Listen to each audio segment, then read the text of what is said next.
The phone buzzed in Sharon's hand, the screen lighting up with Matt Clark's name. Her heart stopped. She stared at the message, every muscle in her body tightening as her eyes locked onto the words that sent shockwaves through her. "I've been watching you," it read. "You're next." A cold sweat broke out on her forehead. For a moment she couldn't breathe. She had been trying to keep her life on track to heal from the damage Matt had caused, but now it seemed like the past had caught up with her and it had come to take more than her peace of mind. Sharon's mind raced and her stomach twisted with dread. She felt a familiar fear creeping in, a fear she thought she'd buried with Matt's disappearance all those years ago. Billy Abbott, sitting across the room in his robe, noticed the color drain from Sharon's face. He set his coffee cup down, concern flashing across his face. "Sharon, what is it?" She didn't answer at first, her thoughts drowning in a sea of uncertainty. What was this? A threat? A mind game? She needed to know, she had to. Sharon started, but she couldn't finish. A flood of memories of pain and fear threatened to overwhelm her. She looked at Billy, who was watching her carefully, his concern deepening. She forced herself to focus, to not let the terror claw its way to the surface. "It's Matt, he's back." Billy's face went pale. "What? No, that's impossible. We all thought he was gone." "I thought so too." Sharon's voice trembled. She swallowed hard, trying to steady her breathing. "But he's not, and he's watching me." Billy rose from his seat and moved to stand beside her, a hand gently resting on her shoulder. "We'll handle this, Sharon. You don't have to go through this alone." But Sharon couldn't shake the fear that gnawed at her. Matt's presence was like a shadow stretching out in all directions, and now it seemed like that shadow had come back to claim more than just her peace. At the same time, Sally Spectra was at Billy's place where they had spent the night together. Wrapped in robes, they exchanged soft words and shared a brief, intimate moment, the weight of their unspoken past hanging heavily between them. Billy was struggling to find balance, to trust again after everything that had happened with his family, but with Sally things felt easier, simple. Sally, too, was attempting to rebuild something after all the chaos in her life. She looked at Billy, the man she had once hurt, and felt a flicker of hope. "I just need to know you're being real with me, Billy. I can't go down that road again, lying, secrets. That's what tore us apart before." Billy met her gaze, his eyes dark with sincerity. "You don't need to worry about that. I'm not hiding anything from you." Sally leaned in, a soft sigh escaping her lips as she nodded. "Good, I'm recommitting to this, to us, but no more games, okay?" Billy smiled faintly, his chest tight as he thought about the storm brewing outside. He didn't want to lie to Sally, he wanted to protect her, but with everything going on with Sharon and now the cryptic message from Matt, it was hard to focus on anything else. Before he could voice his thoughts, the doorbell rang. Sally frowned. Billy glanced toward the door, his unease growing. He got up and answered it, surprised to find Phyllis Summers standing there, looking more put together than she ever had in the midst of the chaos that had surrounded her. "Phyllis," Billy asked, trying to hide his surprise, "what's going on?" Phyllis stepped inside without waiting for an invitation. She looked around, her eyes flickering over the scene, taking in the sight of Billy in his robe and Sally standing nearby, dressed similarly. A sly smile tugged at her lips. "Looks like I've caught you two in a cozy moment." Billy narrowed his eyes, suddenly uncomfortable. "What's going on, Phyllis?" "Just wanted to stop by and let you know about a little issue at Chancellor. There's a contract snag and it might affect some of the deals you've been working on." Phyllis delivered the news casually, almost too casually. Billy's instincts kicked into high gear. He was used to Phyllis playing these kinds of games, and he couldn't shake the feeling that something wasn't right. "That sounds familiar," Billy muttered, glancing at Sally, who raised an eyebrow. "It's the same excuse Kane used when he betrayed me. You're not doing the same thing, are you?" Phyllis' smile faltered for a split second, but she quickly recovered. "What are you talking about? I'm just here to help." Billy's unease deepened. He crossed his arms, the weight of the moment pressing on him. "You sure about that? Because I'm not convinced." Phyllis waved off his suspicion. "You're being paranoid, Billy, relax." But as she turned to leave, Billy couldn't shake the feeling that he was being played. Something was off. Phyllis was up to something. After she left, Billy sat down, a gnawing sense of dread sinking deep in his gut. He couldn't shake the feeling that Phillies was going to cause him more trouble. It wasn't the first time and it wouldn't be the last. Billy quickly dialed Jack's number, leaving a voicemail, needing advice from someone who had been through enough storms to weather this one. "Jack, I need you. Something doesn't feel right with Phillies. I think she's playing me and I need to know what to do next." Meanwhile, Kane Ashby sat on a train speaking to Daniel Romalotti Jr., trying to convince him that Phillies was no longer the same woman he once knew. He wasn't sure if Daniel was buying it, but he pressed on, hoping to sway him. "Phillies has changed, Daniel. She's not the same woman who used to scheme and manipulate. Sure, she still wants power, but I've seen something different in her lately. She might be ready to change, but she won't do it alone. If you give her a chance, if you can offer her forgiveness, she might just surprise you." Daniel was quiet, weighing Kane's words. "You think she really cares about being a mom again, about being a part of my life?" Kane nodded. "She does. You have to believe me. Let her make things right and maybe we can all get what we want." At Crimson Lights, Tessa Porter spoke to Sharon, who mentioned wanting to see Aria, her daughter, with Mariah. Tessa, seeing the concern in Sharon's eyes, could only offer a comforting smile. "I think it's for the best. Mariah isn't ready for that kind of step and Aria needs stability. If Mariah's not ready to face this, then we can't push her." Sharon nodded, but her heart felt heavy. She couldn't help but wonder how Mariah was feeling, how this rift had torn them all apart. Later, Daniel arrived, his face set with tension. He approached Tessa, his thoughts clouded by everything he had heard from Kane. "You know, Kane's trying to convince me that Phillies really does care, that she's changed, but I'm not sure I can buy it." Tessa hesitated, her eyes softening.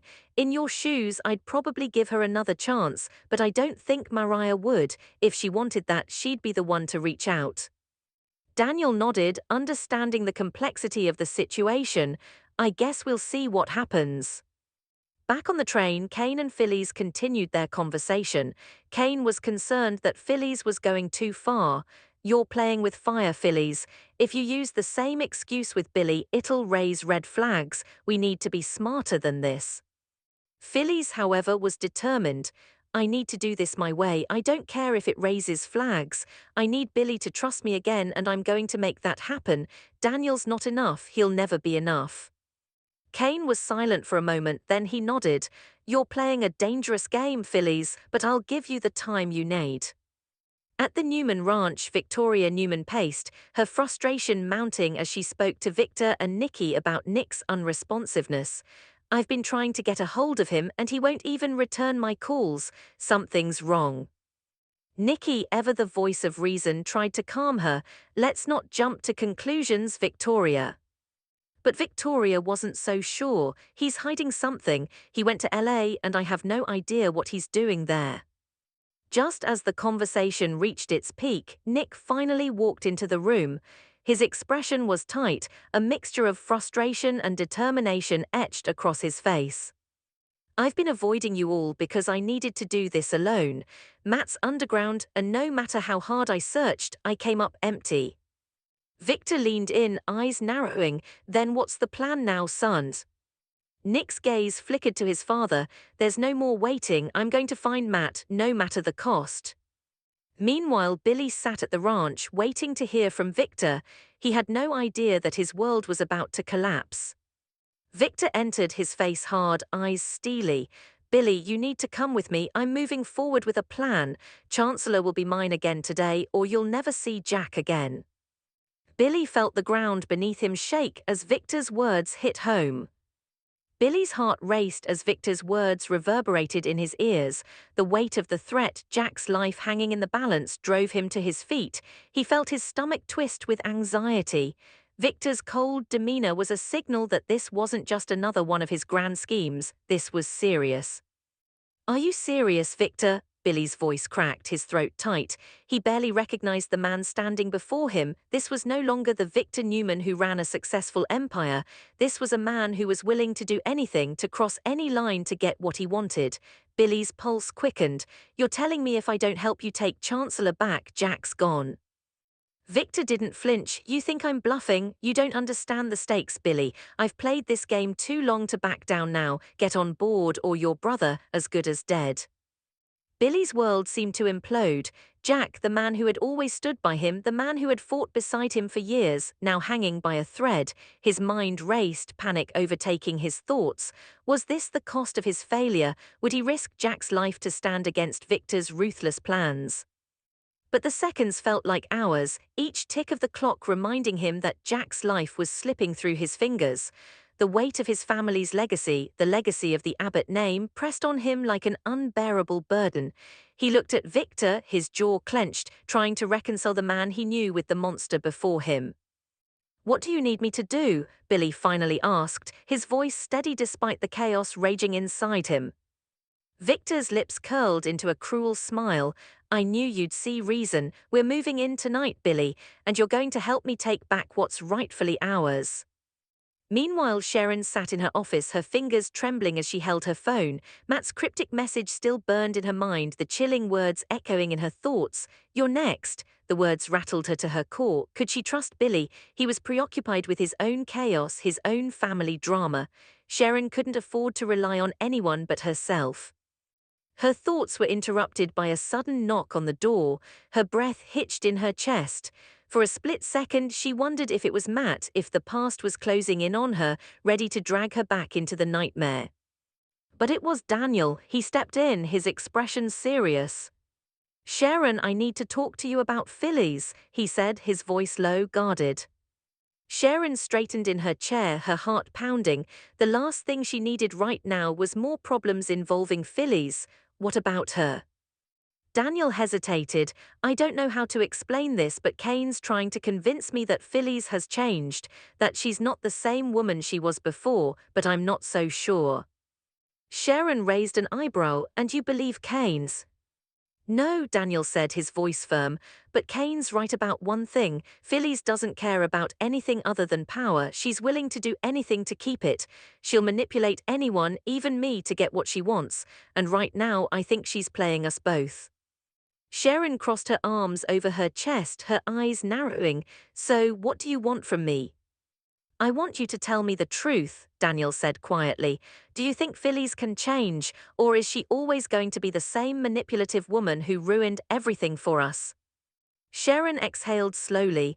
"I don't know, Daniel. All I can tell you is that she's dangerous, and if she's truly changed, it won't be for long. We need to keep our guard up."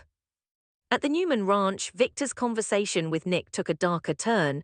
Nick, frustrated and desperate, couldn't shake the feeling that they were getting closer to something bigger than any of them realized. The investigation into Matt Clark's disappearance had led them nowhere, and now Victor had upped the stakes. Matt was too smart, too dangerous to stay hidden for long. "I don't know where he is, Victor," Nick said, his voice tight with frustration. "I've checked every lead, every corner of LA. He's either underground or hiding in plain sight. He's a ghost." Victor's eyes were steely.